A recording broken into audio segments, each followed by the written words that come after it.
Never stop improving. Jump into our Q&A show featuring myself and Matthew Hayson to get out in front and stay out in front. Only available inside Josh Phegan Digital. One of the things that's kind of crazy in business is that we talk about the titles that people have. And one of the great titles is CEO. But the reality, you might have heard it before, is that that's really the Chief Energy Officer. That's the person who's really about their organising people and their energy. Now more than ever before, as a great business leader, the number one thing that you need to be doing is you need to be getting your people focused on their goals. You need to be getting them back onto the radar of what they want to go and achieve. And this is such an important conversation.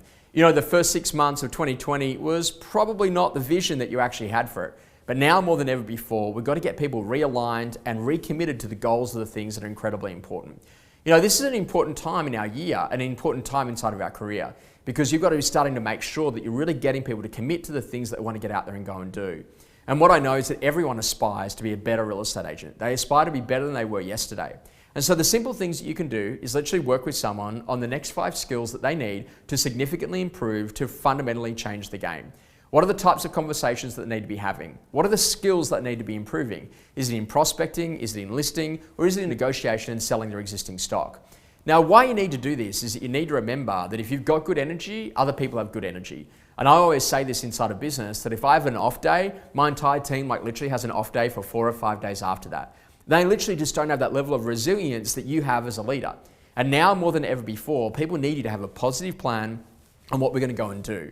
And the secret to doing that is to make sure that you can move through the 4 steps to planning really quickly.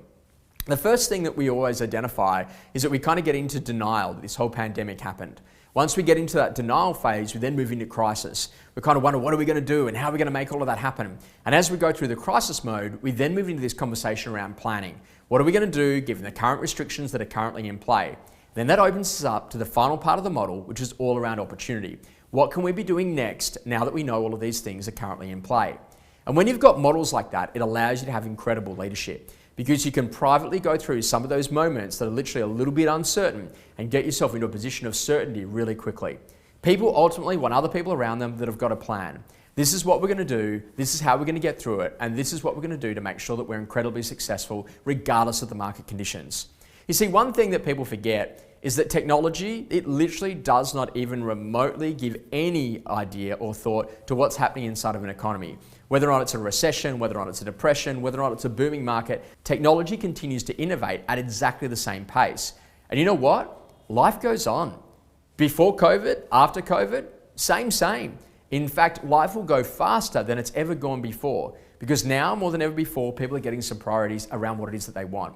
As we start to see people return to working from home and into a position that they're working from the office, we've got to get them recommitted to what that looks like. Because working from home was pretty cool, wasn't it? At 8 o'clock, you could do a workout. At 10 o'clock, you could put the washing out. At midday, you could maybe put on the roast. And at 4 o'clock, you could go and water the veggie garden. Now, that was all beautiful and lovely, yet the reality of it is what actually makes great real estate agents is being around other great real estate agents, listening to the dialogue, seeing the calls get made, being involved in the deals, getting exposure to more customers more often. And this is what we need to do to become great agents. So, if you're going to be a great leader, now more than ever before, you need to have a plan.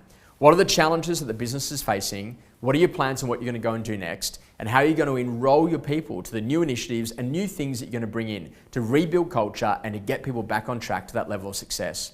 Everyone needs that walk around the block. Everyone needs that conversation with a leader who gets them to think about their future and what it is that they're going to be doing next. And now, more than ever before, is like literally the career crossroads for a lot of people about making that decision. Should they jump into sales? Should they move into that property management role? Should they go into that new business development role? Should they step up to become a leader in the business as either an office manager or maybe a future director of the firm? This is all about setting those intentions, getting people back on their career path and allowing them to get to an incredible level of success. I really hope you've enjoyed this month's Growth, Leadership and Management tip, and we look forward to seeing you next month.